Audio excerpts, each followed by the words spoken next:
सुहाना मौसम, baby awesome. Aarush जल्दी से तैयार होकर अपने बैग में कुछ इम्पोर्टेंट डॉक्यूमेंट्स रखता है और घर से निकलता है। जिसके बाद आरुष बाहर का सुहाना मौसम देखकर खुद से बोलता है, सुहाना मौसम, बेबी औसम। क्या करूं? अपनी 120वां इंटरव्यू देने जाऊं या फिर अपनी औसम बीबी के बाहों में। इतना बोलकर वो जल्दी से अंदर जाता है और अपनी बीवी आयशा को पीछे से पकड़कर उससे बोलता है, सुहाना मौसम, बेबी औसम। तो बेचारा पति कैसे जाए किसी इंटरव्यू के लिए? अच्छा सुहाना मौसम, जरा मुझे भी दिखाओ बाहर कितना अच्छा मौसम हो रहा है। अब तुम्हें अपने पति के बातों पर विश्वास नहीं है? नहीं, क्योंकि जब भी बात इंटरव्यू की आती है ना, तो तुम्हें तुम्हारी बीवी औसम लगने लगती है। आखिर कब तक ऐसे निठल्लों की तरह घूमते रहोगे? अगर आज तुम्हारी जॉब नहीं लगी ना, तो भूल जाना। इसका मतलब तुम मुझे किस भी नहीं दोगी? अरे किस की बात तो बहुत दूर की है, मैं तुम्हें अपना हाथ न पकड़ने दूं। ऐसा मत बोलो, देखना आज तुम्हारा निठल्ला पति नौकरी लेकर ही घर आएगा। इतना बोलकर वो घर से इंटरव्यू देने के लिए निकल जाता है और ऑफिस पहुंचकर अपना इंटरव्यू क्लियर कर लेता है। आरुष घर जाकर ये खुशखबरी आयशा को बताते हुए उससे बोलता है, अब तो मुझे जॉब भी मिल गई, अब तो मुझे अपने पास आने दोगी ना? इतना बोलकर वो उसे गले लगाता है और उसको किस करने ही वाला होता है कि तभी आयशा का फोन बज जाता है और आयशा फोन उठाकर अपनी फ्रेंड से बातें करने लगती है। तो वही आरुष कभी उसके हाथों को चूमता तो कभी गालों को। इन सब से परेशान होकर आयशा रूम से बाहर निकल जाती है। आरुष को रूम के अंदर ही बंद कर देती है। कुछ देर अपनी फ्रेंड से बात करने के बाद आयशा रूम में आकर आरुष से बोलती है, परसों निशा की एंगेजमेंट है और कुछ नहीं है आयशा, हम चल रहे हैं। मैं उन पतियों में से नहीं हूँ जो अपनी बीबी को कहीं जाने से मना करे। हम चलेंगे, डोंट वरी। वैसे भी तुम्हारा पति की जॉब लग चुकी है। अगर तुमने बोल लिया हो तो अब मैं बोलूं? मैंने तुम्हें कभी बोलने से रोका है? नहीं ना, तुम पूरी फ्रीडम हो यार, आराम से बोलो जो भी बोलना है।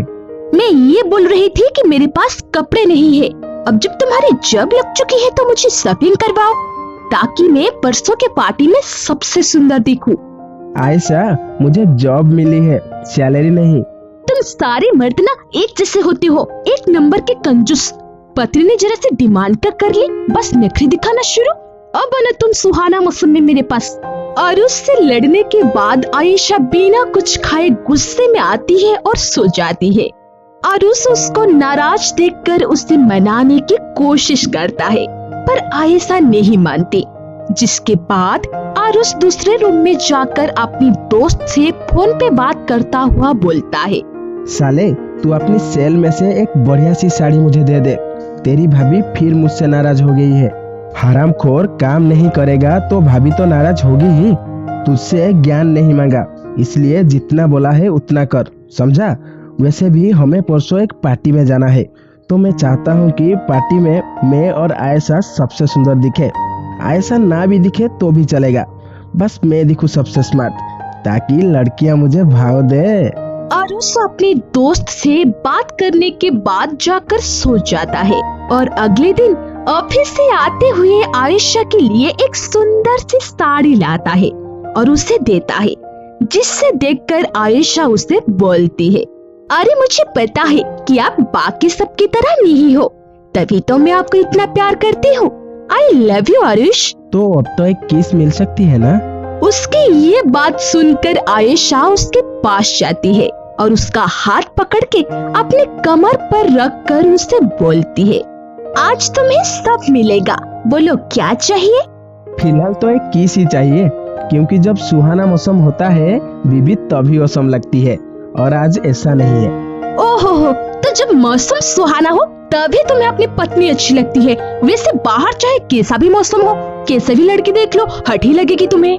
आयशा आरुष को रूम से निकाल देती है और आरुष को बाहर हॉल में सोना पड़ता है।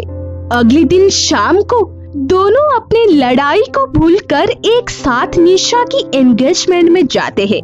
जहाँ आरुष आयशा को जलाने के लिए दूसरी लड़कियों के पास जाता है तो कभी उनसे फ्लर्ट करता है।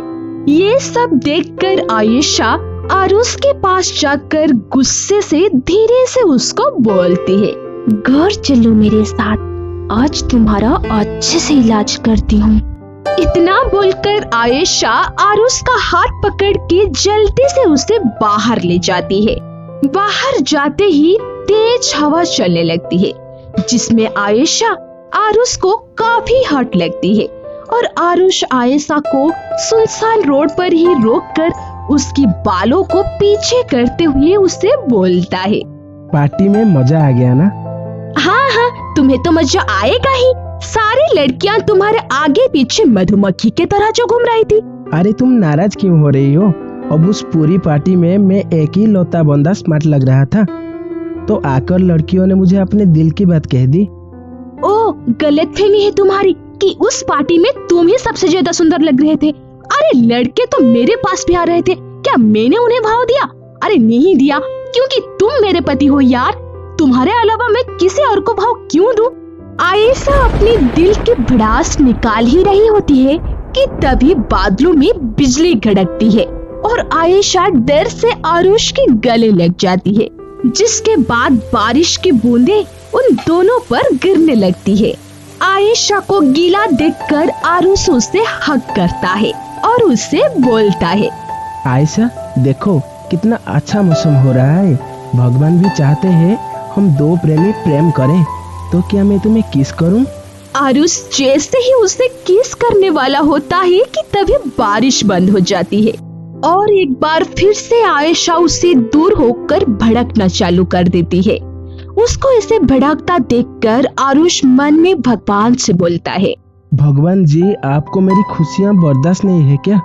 अगर थोड़ी देर और बारिश होने देते तो आपका क्या चला जाता? आरुष के सोचते ही एक बार फिर से बिजली कड़कने लगती है और बारिश हो जाती है, जिससे देखकर आरुष खुश हो जाता है और दोनों आशिकी टू वाला सीन कर ही रहे होते हैं कि तभी बारिश फिर से बंद हो जाती है और इंस्पेक्टर पांडुराम वहां आते हैं और अपने पेंट को संभालते हुए दोनों से बोलते हैं, ओए आशिक 3 की शूटिंग चल रही है क्या? सर शूटिंग नहीं चल रही, आशिकी चल रही है हमारी। ओए छोरी, तू जाने है क्या इस लांडे को? इंस्पेक्टर को देखकर आयशा आरुष को सबक सिखाने के बारे में सोचती है और इंस्पेक्टर से बोलती है, नहीं सर, मैं नहीं जानती इस लड़के को। अरे मैं तो यहाँ से जा रही थी, तभी अचानक से बारिश होने लगी और ये लड़का मुझे अपनी जैकेट दिखाते हुए बोला कि जैकेट के अंदर आ जाओ। ओ, तो लड़कियों को पहला फुसलाकर इन्हीं के साथ आशिक करने का शौक है तुझे? पर सर वो मेरी बीबी है और इस सुहाने मौसम में अपनी औसम बीबी को एक किस कर लिया तो क्या हुआ? बेटे जब तेरे मार पड़ेगा ना तो तुझे समझ आएगा कि क्या हुआ, पर तब तक तू समझने के लायक नहीं रहेगा।